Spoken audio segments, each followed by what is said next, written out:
اللہ میں ہوں وہ گناہگار فدا کا ابی و امی یا رسول اللہ میں ہوں وہ گناہگار۔ آپ نے فرمایا تو گناہگار رہا ہی نہیں ہے، کیسے کملی والا؟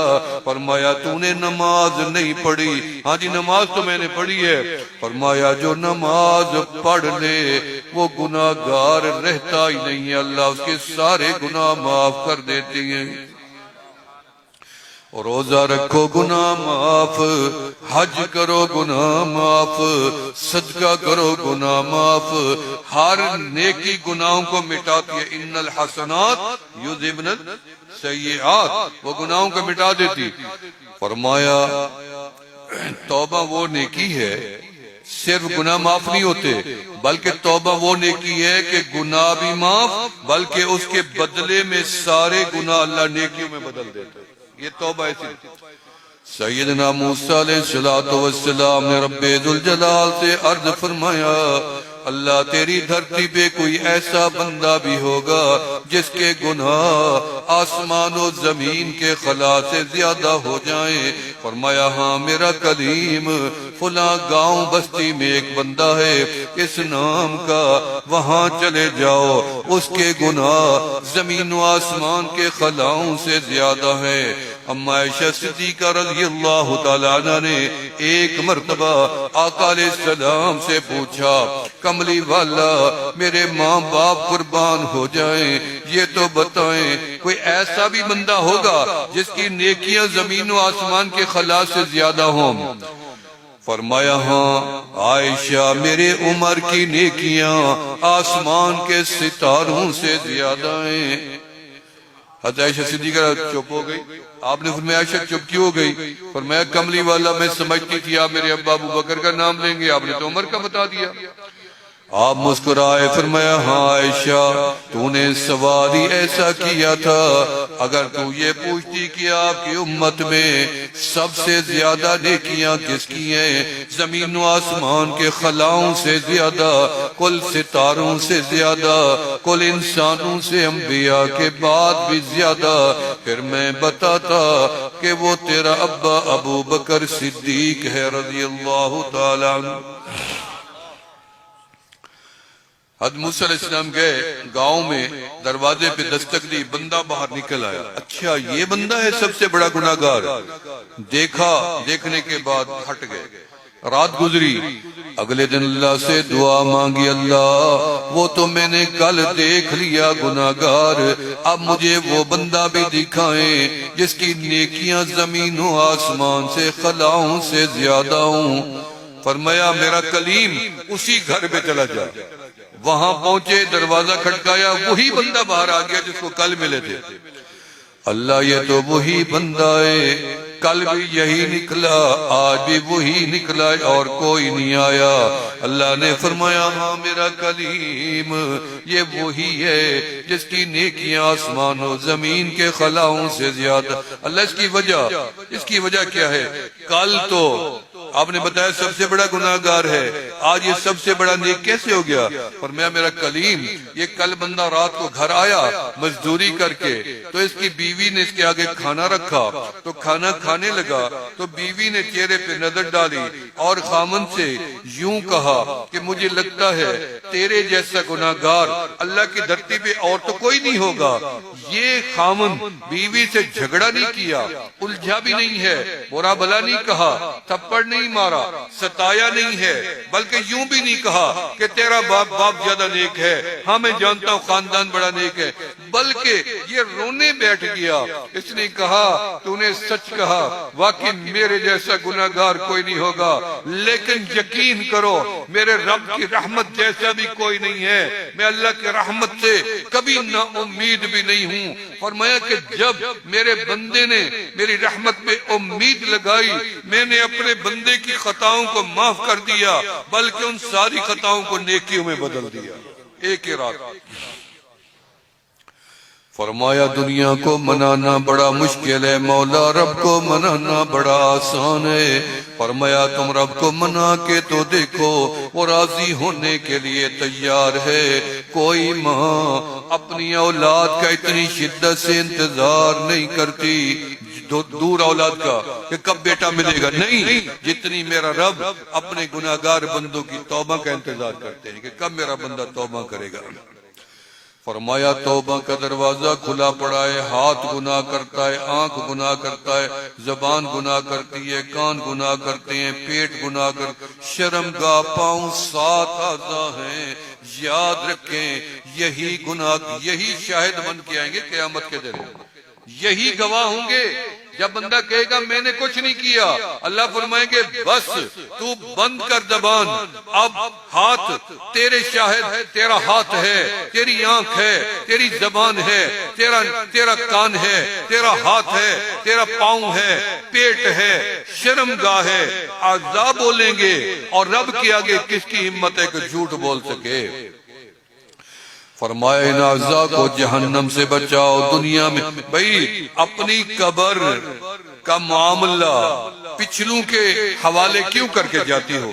یہ کیا عقل مندی ہے کہ چلو مر جاؤں گا، بیٹا کچھ میرے لیے پڑھ دے گا، خیرات کر دے گا، اللہ وہ تو اللہ کر دے گا، لیکن تم نے عقل مندی تو نہیں کی۔ دنیا کا کام خود کر کے سکون پاتا ہے کہ اب مجھے تسلی ہو گئی کہ میرے سامنے یہ مسئلہ حل ہو گیا، یہ کام ہو گیا، اور مجھے تب تک اطمینان نہیں ہوتا جب تک میں خود آنکھوں سے نہ دیکھ لوں، یہ ہاتھوں سے نہ کر لوں۔ یہ دنیا کے معاملے تو ہاتھوں سے کرنا چاہتا ہے، آنکھوں سے دیکھنا چاہتا ہے، اور قبر کا معاملہ پچھلوں کے لیے چھوڑنا چاہتا ہے۔ نہیں، چراغ روشن کر کے قبر میں اتر جاؤ تاکہ قبر میں تجھے اندھیرا نہ لگے، اور اپنا مخملی بستر جنت کا جانے سے پہلے قبر میں بچھا لو۔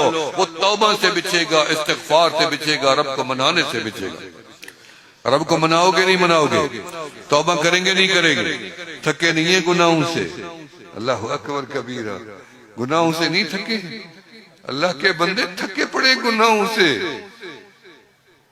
اتنی گناہ کر لیے ہیں کہ زندگی کا مزہ ہی ختم ہو گیا ہے، اب گناہ لگتا ہی نہیں ہے۔ پہلے زمانے میں تھا کہ بندے گناہ کے لیے رک جاتے تھے، نہیں بھئی یہاں سے آگے مجھے شریعت اجازت نہیں دیتی، میرا دین اجازت نہیں دیتا، میرا دھرم اجازت نہیں دیتا، میرا ماحول میں یہ کام نہیں کر سکتا۔ کسی عالم کو کہو داڑھی کٹوا، وہ کہے گا میں کبھی نہیں کٹوا سکتا، میرا نسبت ان لوگوں کے ساتھ ہے کہ میں داڑھی نہیں کٹوا سکتا۔ کسی عورت کو کہو کہ بال سر کے گنجی ہو کے دکھائے، وہ کبھی نہیں کٹوائے گی، وہ کہے گی عورت کی زینت اس کے سر کے بال ہیں۔ کچھ ہماری مجبوریاں ہوتی ہیں، بھئی شیطان ہمیشہ بندے سے گناہ کرواتا ہے اور رحمان ہمیشہ بندے سے نیکیاں کرواتا ہے۔ اب تمہاری مرضی ہے، گناہ کر کے شیطان کو خوش کرو یا گناہ چھوڑ کے رحمان کو خوش کرو، نیکیاں کیونکہ جب بندہ نیکی کا ارادہ کرتا ہے نا، نیکی اور گناہ، یہ ایک نکتے کی بات ہے، جب بندہ نیکی کا ارادہ کرتا ہے رب ذوالجلال ارادے کو سمجھ لیتی ہیں۔ آپ نے دیکھا تبلیغی جماعت والوں کو، یہاں آتے ہوں گے، وہ کہتے ہیں بھی ہاں بھی کون ارادہ کرتا ہے 4 مہینے کا، چلے کا، سال کا، آدھی زندگی کا ارادہ کرواتے ہیں تبلیغی جماعت والے۔ ارادے کی بات سمجھے، فرمایا جب بندہ نیکی کا ارادہ کرتا ہے رب ذوالجلال سن لیتی ہیں۔ بندے نے ارادہ کیا اللہ مجھے بیٹا دینا، حافظ بناؤں گا، عالم بناؤں گا، نماز بھی سکھاؤں گا، اللہ میں حج بیت اللہ کرنا چاہتا ہوں، اللہ مجھے رمضان کا مہینہ دے، پورے روزے رکھنا، یہ ارادے ہیں۔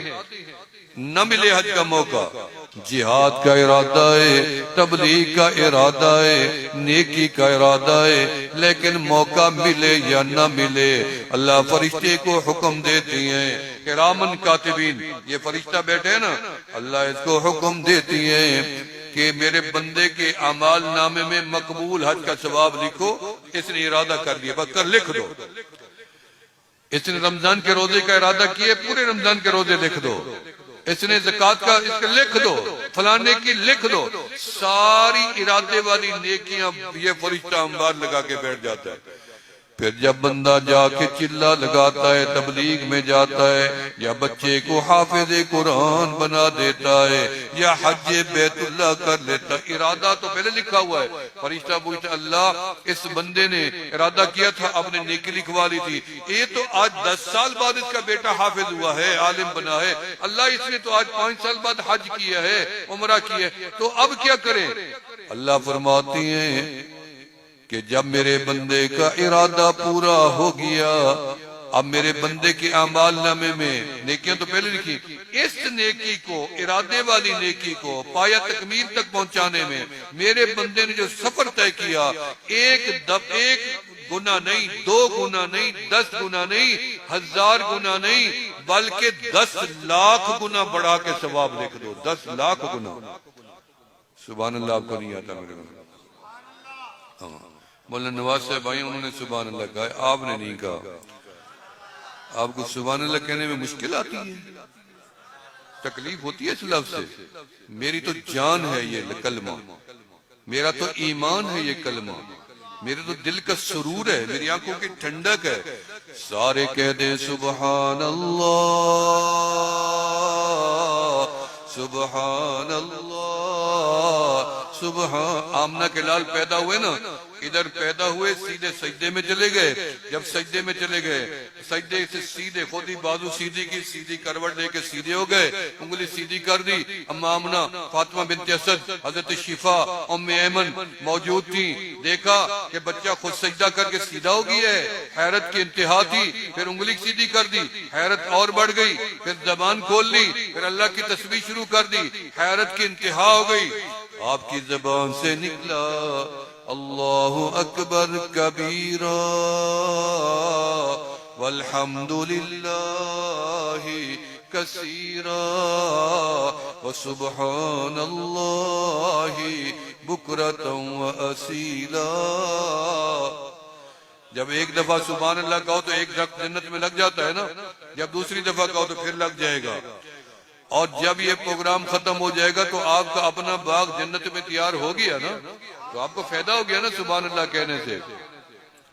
ابراہیم علیہ السلام نے آمنہ کے لال کو چوتھے آسمان پہ روکا، ٹھہرے ٹھہرے، میں نے خاص بات کرنی ہے آپ کی امت کے لیے، میرا بھی ایک پیغام ہے، لیتے جائیں۔ کیا پیغام ہے؟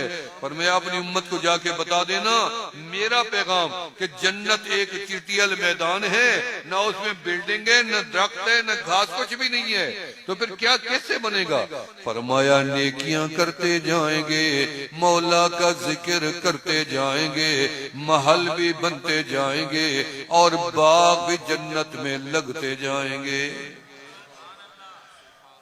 فرمایا جب بندہ نیکی کا ارادہ کرتا ہے اللہ اس کو ثواب دیتا ہے، جب ارادے والی نیکی کر لیتا ہے تو میرے مولا 10 لاکھ گنا اجر و ثواب بڑھا کے لکھ دیتی ہیں۔